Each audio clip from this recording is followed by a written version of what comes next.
with examples for homework worked out. Look at that. That's a win. Okay. Here. Polynomial equations contain both I don't know what that's supposed to be, so it must not matter.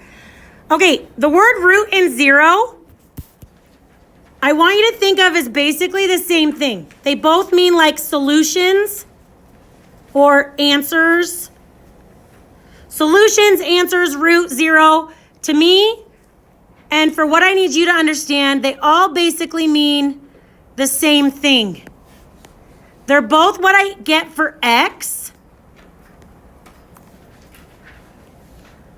when my equation is set equal to 0. All right? X-intercepts are slightly different because it's not just like a number that answers the problem. It's the coordinate point, right, on the graph. So something, comma, 0. It's an actual location on the graph. Because we had some ones last unit and last year where we had imaginary roots, but we can't graph those. The definition of an imaginary number is an ungraphable number. And we dealt with some prime unfactorable trinomials last unit, and it was because we would get like the square root of -7, which was like an imaginary number. Okay, you guys staying with me? Okay, so the fundamental theorem of algebra says this. That looks scary, so let me write it in English, right? Okay, my highest, that's not that word, highest exponent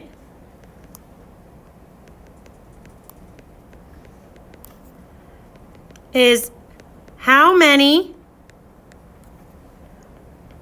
complex roots or solutions, right? Or zeros or answers, but not necessarily how many x-intercepts, because sometimes we have imaginary answers, okay?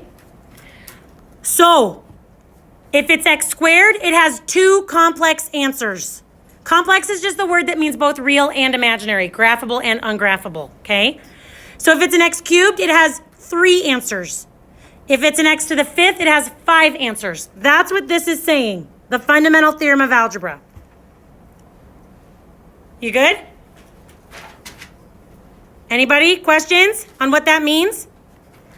So then if I come here, all right, there's a lot of words here. I'm just going to use these pictures to talk. Okay? If I looked here at this factored form right here, I can see my 2 distinct, that word means different, x-intercepts from my factored form, right? And can't I, even on this one where I don't cross the x-axis, can't you see my 2 distinct imaginary solutions? Well, then I have a problem here. Because to me, that doesn't seem to follow the fundamental theorem of algebra, right? Because aren't they the same thing? You with me? But if it's a vertex, it's okay. That word is called multiplicity. So we account for that by saying x equals 1, multiplicity 2. That phrase right there will already tell me it's a quadratic. Okay? How are we doing? All right? Okay, I'm going to combine that. I want you to look at what here. How many times did each of these factors here, oh, that crosses it off. That's not a highlighter. Okay. Cool. Never mind then. How many times did each of those factors occur? Once. Multiplicity 1. I don't have to write it if it's 1, okay?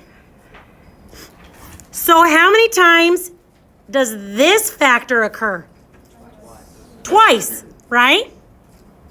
Look at what happens at that x-intercept. This is the last pattern I need you to find for me. That one had a multiplicity of 2, and something kind of weird is happening at that x-intercept, right? Isn't it kind of like what's happening at that x-intercept? Okay. How many times does this x-intercept occur in the factored form? 3 times. Does this one behave more like the one that happened twice or the one that happened once? Once. Because it goes through, not bounces. So what's the rule? What's the pattern? If it's odd, then If what's odd? if the exponent's odd, then it travels through. But if it's even, then it switches directions. I like all of it, but I need the vocab word we just learned in it. If the multiplicity is odd, it'll go through the x-intercept. If the multiplicity is even, then it'll bounce on the x-intercept. Do I have a place somewhere for you to write that? Oh, I think right here. Zeros of a polynomial. If they have a even, this is on the same like notes page where everything is. I think even multiplicity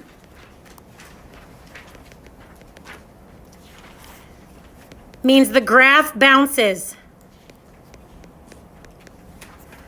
Odd multiplicity, there's no abbreviation for that. Isn't that annoying? So sometimes when I start getting lazy, I'll just write an M, but it's annoying. The graph goes through.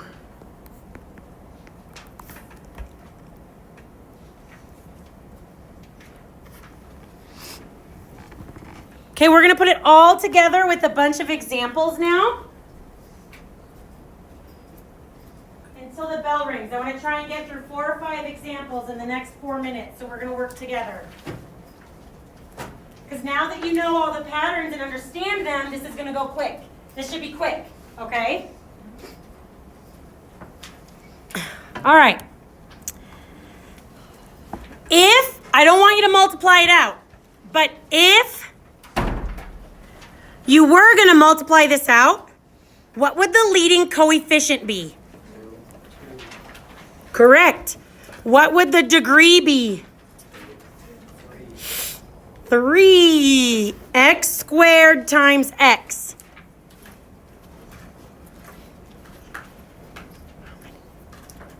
How many zeros? 2. Because there's only 2 distinct ones. Wait, what does that mean? Yeah. Distinct? Like, no, like, how do you know that there's 2 zeros? Because it's factored form. So the zero product property, one's at -2 and one's at 4. Oh. What would my max number of turning points be? 2, 1 less than the degree. Westlake, pardon the interruption. You can, I'm going to keep talking. Please note that bus 1013 Is anybody on that bus? racing bus. Okay, cool.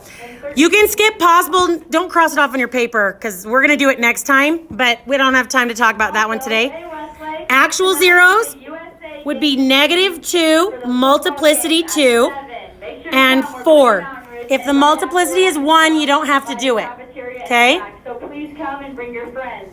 We will be checking IDs, so make sure to bring it. Okay, what about on Don't forget, we're nominating this next one? If I were to multiply all that out, what would its leading coefficient be? Have a great day. -1. Does that make sense? What would its degree be? How many zeros? Where did you get 3 from? X, X, X. 3.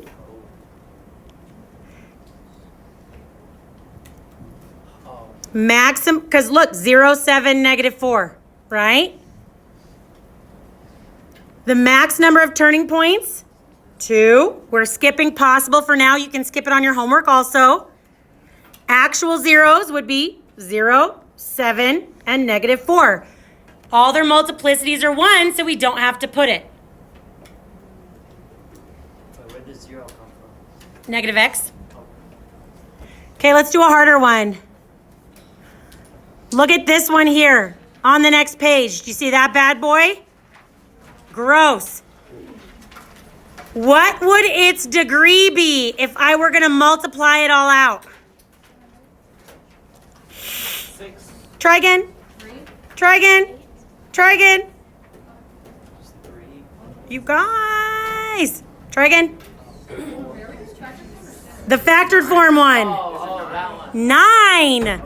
X squared cubed. 6. Hey, if you don't want to learn how to do that fast, have fun foiling that bad boy out. Gross. where did you get 9? X squared cubed is 6.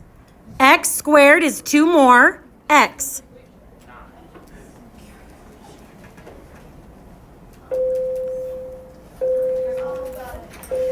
And just for the practice, negative 10 would be here. Hey, oh, no, it wouldn't. Because 2 squared is 4. It'd be negative 20. This is what your homework is tonight. A bunch of problems in standard and factored and just drilling this stuff, okay? Your homework, it's no longer in that packet, but it's still in a packet. Do you see the green packet that's now on top? That's your whole unit homework. It's just a different color now, so it's easier for me to watch. Okay? Thank you. Good work.